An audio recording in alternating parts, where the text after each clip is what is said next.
Hey guys, welcome back to my channel. Bonjour. Anyways, so this is actually part 2 of part 1 in my tea time talks with Gibby. Part 1, part 2 of part. What did I say? You said this is part 2 of part 1. This is part 2 of 2. Let's start again.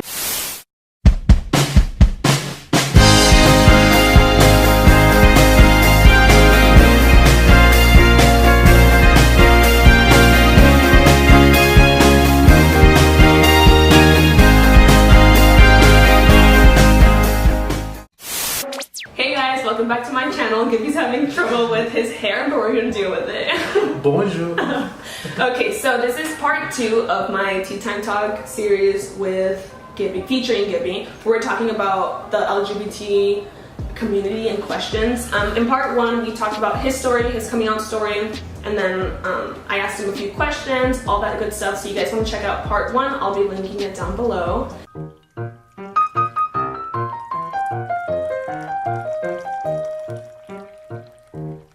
So in this one, we're gonna talk more about like celebrities and like things we've experienced, traveling and all that good stuff. But we do want to start with the question of at what age do we become tolerant? So do you want to go first? I guess I'll go first. Okay, so like I said, a girl first told me that, you know, I was gay just because I wear so many shorts, and I didn't really know what the word gay meant. So I remember I asked my mom, like, hey mom, like when I got home from school, I was like, some girl said I was gay, and I remember she was really pissed. Your mom? My mom was really pissed because she was like, what? Yeah. Like, so I remember after that, I did begin wearing like pants and all that, but basically I didn't become tolerant. Like I knew what it was. Like I would say like I had attractions towards men, or boys, being a 4th grader attracted to men. But I meant like Leonardo DiCaprio. Honestly, I think he was probably my first crush. Me too. Yeah. I liked blondes when I was growing up. I was like Jesse McCartney, like Leonardo DiCaprio because of Jack the Titanic. I fell in love. I think that was my first crush, and then it was Jesse McCartney. So I was like, I think I like blondes. Yeah, me too. Blondes. Okay, that was a little like off topic, but anyway, I think I became tolerant towards like the LGBT community overall because I remember I would tell myself I wasn't gay. So in a way, that wouldn't make me tolerant if I couldn't. If I was telling myself I don't want to be gay. But I don't know. I would probably say like middle school years. Most likely I became more tolerant towards the LGBT community because, like I said, I didn't come out till freshman year.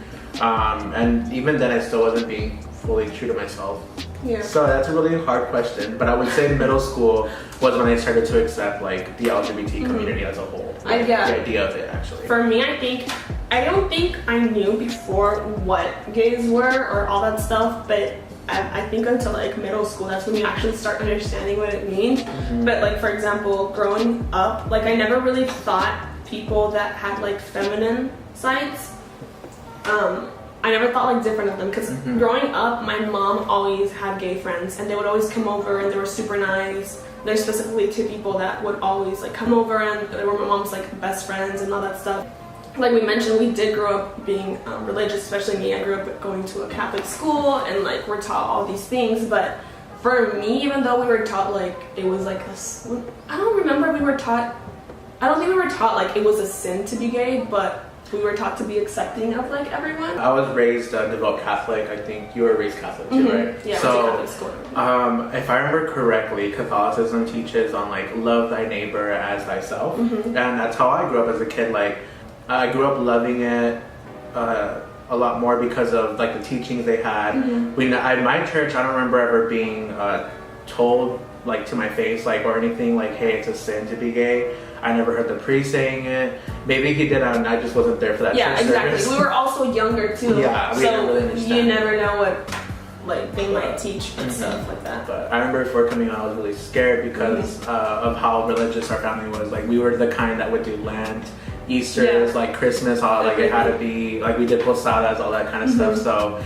you know, I was really scared to come out, but the fact, I think it was great that my family was raised Catholic, because like I said, we were all raised to love each other for who we are. We never divide ourselves from our neighbors. So I would say Catholicism has a big role, especially right now that the Pope actually just came out with the article saying that we should apologize to the LGBT community. Oh, I did not know that. You didn't know that? No. Well, the Pope actually said that we should apologize to the LGBT community because people who identify as LGBT are just as human as the rest of us. Like, so why do we need to treat them any differently? Those are his words. So I thought, like, you know, as of right now, I'm proud to call myself a Catholic. You know, so I don't know about you, but. I mean, it's hard because I believe, like, I don't exactly believe everything the Catholic Church says or anything any other church says. I just believe that there is someone above.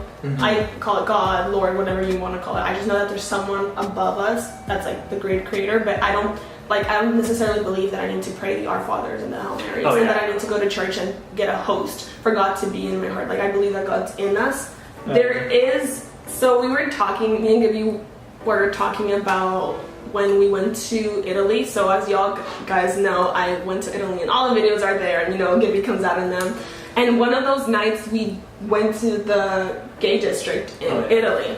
And we like went at night, so we went to like to party pretty much, because we wanted Gibby to go and see that area. And oh my god, let's talk about that experience. The area was crazy. It was. Okay, so. But in a good way, not like they were crazy. Like, it was crazy. Like, they were so fun. Cause see, whenever I was looking, when I typed in gay bar in Italy, it was very hard to find one. Oh yeah. There was only one that I saw called Mono, and I thought like, does it have Mono? Like, I first thought. It might just fit. I know. I'm just kidding. Just kidding. So Mono, and I found it on Google Maps, and then I told everybody like, oh hey, like it's over here. So let's go get Mono, and we were like, yeah. Mono. Like, yeah, everyone was like up for it, you know, like, oh, Mono from Italy, that's so cool. Like, so yeah, we got there and everything. When we got to Mono, it was very like vintage, like oldies kind of music. So how do you think it was different from, like, for example, San Diego's gay district? Oh, okay, well, that's what I'm gonna get to. So after we got out of the bar, I remember we walked, literally the party was outside of the bar. Yeah, so it was a whole street. Like, the bar was not very lit. Like, it was weird because the bar felt like everyone was looking at us. And like not judging us, but just like who are they? And then we got out and there was this huge thing going on. We're like, why were we in there when this whole thing's going on? There was like people, like you couldn't even move because there was people on this, like you were like, excuse me sir, excuse me madam, like all So okay, well, we met this guy named Mickey. He was really cool. He bought us drinks and everything. He was talking to us and everything. It was me and like you were there too, right? Yeah, and it was like Lupita and someone, like other friends. But Gibby was being so shy in the beginning. Like, he did not want to talk to anyone. He was literally like. That's how I'm not a very going out person, but it's like when I do, it's like I'll hang in there. But at the same time, I'd rather have a guy approach me. But then that's when like Mickey kind of came up and Gibby felt like more comfortable. I feel like that's when we were all like. Mickey approached us, So then it was like, okay, like, you know, there was a guy that approached us. When we were talking to him, all my friends were like trying to get me to just like have, like, not have a guy, but just at least get like get some tongue in Italy. And I'm just kidding. So they were just all trying to get me to meet a guy at least in Italy. And then we were all talking, and then out of nowhere he asked all of us like, hey, do you guys want to go to a porno? And we're like, yes, I forgot about that. And everyone was like, what? And me, I'm like, I feel like we just turned into a story time. Well, that's what we were doing. Well, you can edit it. So anyway, so we were like, what is that? And then me in my head, I was like, yeah, I'm kind of down. All dancing, yeah. I don't know. But anyway, so yeah, and then me, I was actually like, I'm down, like, I want to see some Italian sausage, like, alright. And everyone was like being boring, like, no, like, we're just gonna. Okay. So, Gibby's coming out, like, Gibby's pretending like he was all like, yeah, let's do it. He was so shy and he was like, no, like, I don't want to stay here by myself and all this stuff. Like, shut up. I was. You're making yourself like look all badass. That is not how it happened, people. Anyways, moving on. So, what is our point? How is it different from San Diego? Oh, okay. So back from all that story time, what I thought of it was because San Diego, I was thinking about Hillcrest. So when you go to Hillcrest, it's a huge area. Like it's basically the largest gay district in California. Or no, San Francisco has the largest probably. Yeah. So for me, it's just like when I've gone to Hillcrest, I see pride flags everywhere. You know, it's a really large district. And compared to Italy, where I forgot the name of the gay district there, but it wasn't even, I wouldn't even consider it a district. I would consider it a block. I googled it and says these are the 10 gayest places in California. That is not what I googled. Oh god, you gotta love Google. I mean, if you guys go to Milan, I'd say check out that Porta Venezia at night because it was really fun. I mean, I had a good time. It was fun. And it's cool because there's a lot of international people there, so that was a cool experience. It was a cool experience. And Milan's very beautiful if you're on yourself there. Yeah, it's amazing. So then I now want to go towards the impact that celebrities have on people. So you were mentioning you wanted to talk about, who was it? Was it Sam? No, Colton Haynes. Well, him and then Josh Hutcherson. So I think I can talk about Colton Haynes first, and then you can talk about one, and so on. So Colton Haynes was one of my favorite celebrities. I'll insert a picture here if you guys don't know, but it's kind of hard for you not to know him because he's fine. He's fine. But anyways, I remember whenever I first saw him, he was in a show, Arrow, but then I knew him somewhere else. He was in another big show. I'll look it up while you talk. Okay. He also came out in Scream Queens, but before Scream Queens, all that, I knew him in a different movie or show. I forgot what movie or show it was, but I just thought he's so cute and everything. But then I was like, there's no way he's gonna be Teen Wolf. That was the main place. Teen Wolf. That's probably where I saw it from. I remember I had this huge crush on him, and then I found out he was straight, and I was really bummed out about it. And then sure enough, 2 years later, he came out, and I love his story. Well, not love it. It's really sad because. Well, you guys will understand. I think it can affect anybody. Is that when he came out, his father immediately committed suicide, and he wrote a letter to him saying it's because of you why I did this. And for me, that touched me. Not I experienced that, but it touched me to think I can't believe this is actually happening to people. How can someone kill themselves and blame their own children for it? You know, that's a heartless parent, I would say. So why would any parent kill themselves? And why do we live in a society or world where you have to go to that extent, or why it's that big of a deal that you feel like you need to take your life away? Because I don't know, it's just so shocking to me in my head, just because we're accepting people, but yeah, it's there's everything out there. There is. And then we all know about Sam Smith and everything. And then one celebrity that I like. Well, no, we don't know about Sam Smith.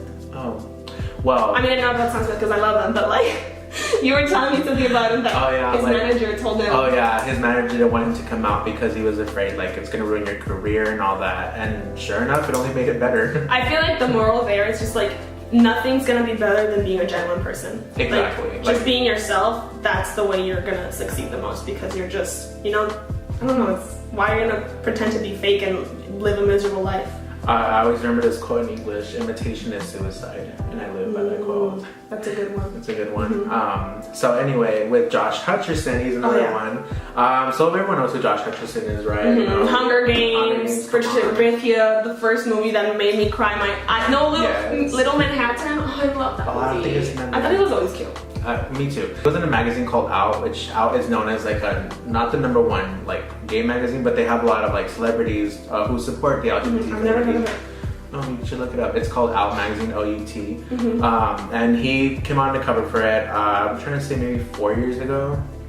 Well, he came out saying that he doesn't consider himself straight or bisexual or gay fully. He considers himself I guess you can call it a pansexual. That's what we call it. In case you don't know what that is, a pansexual is someone who's basically attracted to personality. So what Josh Hutcherson was trying to say that one day, I can be in love with a woman, but then the next day I could fall in love with a man and say he's the greatest looking guy I've ever seen. And then it's just that's what a pansexual is. And so I kind of I kind of give my heart a lot to Josh Hutcherson, because he's probably one of the very few men that are quote straight or something that would say something like that.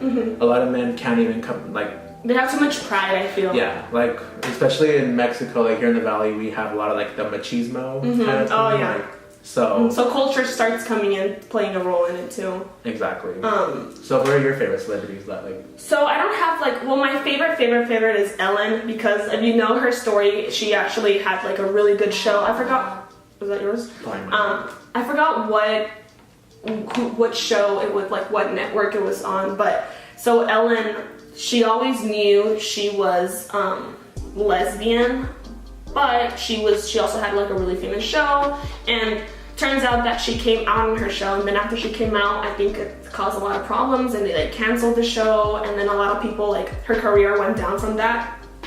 And then I remember she even did like an interview on Oprah explaining like her experience and all that stuff. But like Ellen went through such a hard time with that happening, because she was a comedian, and after that a lot of people like were like, oh well, I don't like her anymore, and her career went downhill. But she's a great example of someone that like has gone out of that, and like she was true herself, and now she's inspired so many people around the world. Like I feel like she's one of the people that everyone looks up to, because she was so strong and she just did what she felt was right. Even when the network was telling her like don't do it, she still did it. And it wasn't her that came out, it was her character too, right, in the show. That was her character.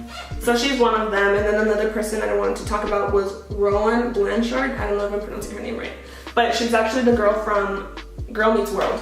So the reason why I want to talk to her about her is because when she came out as bi, she was just 14 years old, and she had the show on Disney Channel and all that stuff. And she said in an interview that she always thought she's always liked girls, but then she always liked boys, but then she started like liking girls, having attraction. So it's just like crazy how someone so young also, like, I feel like our generation, it's an example of how our generation is really moving forward, and how a 14-year-old girl is not afraid to come out as bi and at such a young age. So you never know what age it's gonna be, so it can hit anybody. There's even stories of like 5-year-olds like saying like, oh, I feel like wearing pink shoes. Yeah, there's a little, especially here in the valley, we have the youngest transgender. I forgot. It's a boy wanting to be a girl. Like he already knows like I want to be a girl, and his parents are supporting it, which was for me like. How old is he? I believe he's 6. He's really young. He's like the youngest like trans like boys who say like I want to be a woman, like a girl. So it's kind of cool that the valley is like known, like what's going to be known for that pretty soon, because he's going to go public and all that pretty soon. Moving forward. So it's great that we have that. Something else I wanted to talk about, because I'm obsessed with this movie, and I'm pretty sure you guys have seen it. You're obsessed too. It's Call Me by Your Name. Oh yes. Oh my god, you guys! I haven't not read the book. I want to read the book because it's probably way better. But I love the movie and the actors. I love Armie Hammer. You probably love Armie Hammer, and we love Timothy. We all know.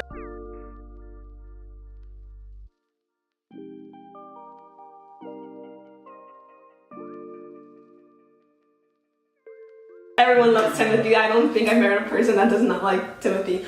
But I thought it was such a strong movie and such an incredible movie to have right now. I love the movie, especially the scene where I just love it because it's in Italy and the scenery is beautiful and the cinematography is amazing, and how they only stuck to one camera. But I love the scene where the dad is talking to him, and that's like when he comes out to his dad.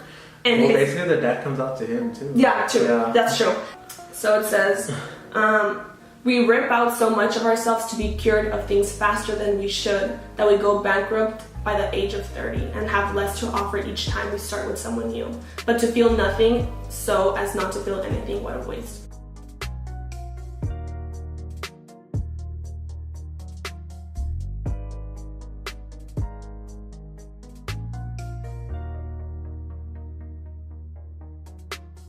Basically, like, let's just say, because the story, in case you haven't seen the movie, it's not gonna give any spoilers away. We already spoiled it. So we already spoiled it too. Which thing is? But it's so different. Like, even if we spoil it, like, you'll still watch the movie. Yeah, you'll still it's an amazing movie. Like, it's one of my favorite movies, and the soundtrack, oof, it's amazing. But okay, but anyway, so Call Me by Your Name is about a 17-year-old boy, and I don't know how old he is. I believe he's like in his late 20s, maybe early 30s. Who? Well, Armie Hammer? It's Timothy. Well, the character's name is Elio. Elio. Call me by your name and I'll call you by mine. Wait, how does it? Call me by your name and I'll call you by mine. Two guys, one's 17, his name's Elio, and then there's the 20/30-year-old Oliver. I think he was like 25. I think so. He wasn't that old then, but he looked older than me. I mean, Army Hammer's like really old. No, I'm just kidding. He's like 30s. Keep laughing at that. It's just funny. Oh my god, this is turning into like obsession over Call Me By Your Name video. I know. Okay, keep going. It's the summer of 1983 and how do you pronounce that? That is so precious. Alright guys, it's the summer of 1983 and the precocious 17-year-old Elio Perlman is spending the day with his family in their 17th century villa in Lombardy, Italy. Nice. Hey, that's where we stayed.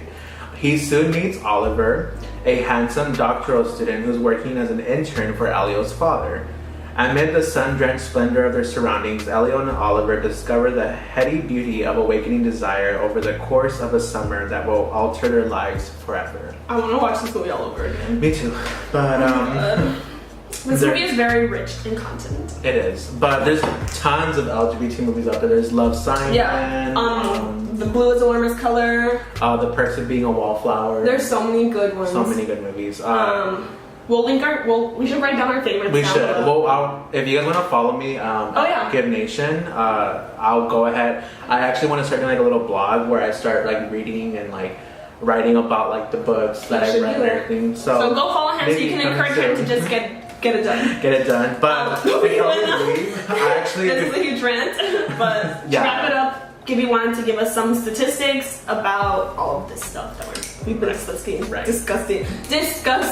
past 30 minutes. Discussing for the past 30 minutes. So anyway, this is just something that I always like try to tell people about, like when it comes to homophobia and like homosexuality is, okay, so like the way I like to think about this is like our population in the United States is 326,974,582 people, and out of those that identify as LGBT, it's about 3.8% of Americans.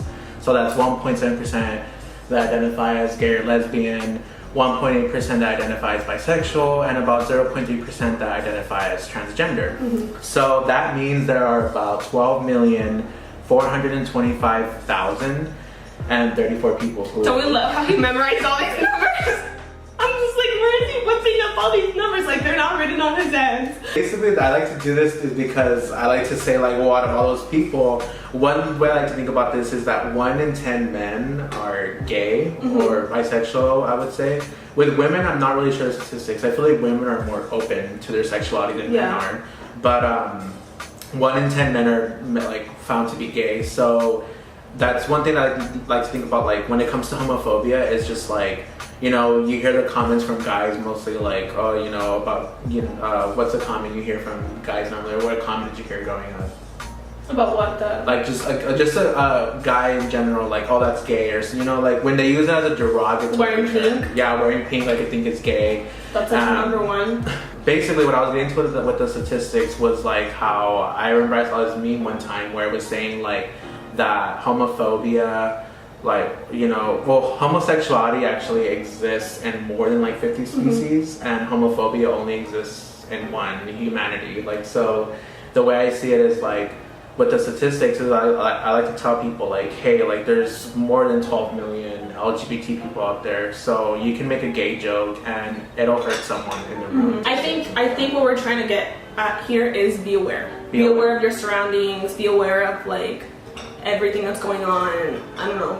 Yeah, no, that's exactly, like, just be aware, be more open-minded, because, I mean, it's a big world out there, there's so much to see. And even ways you can help, even if it's just, like, if you know of someone that's struggling, like, reach out to them, like, you never know, like, be a friendly face.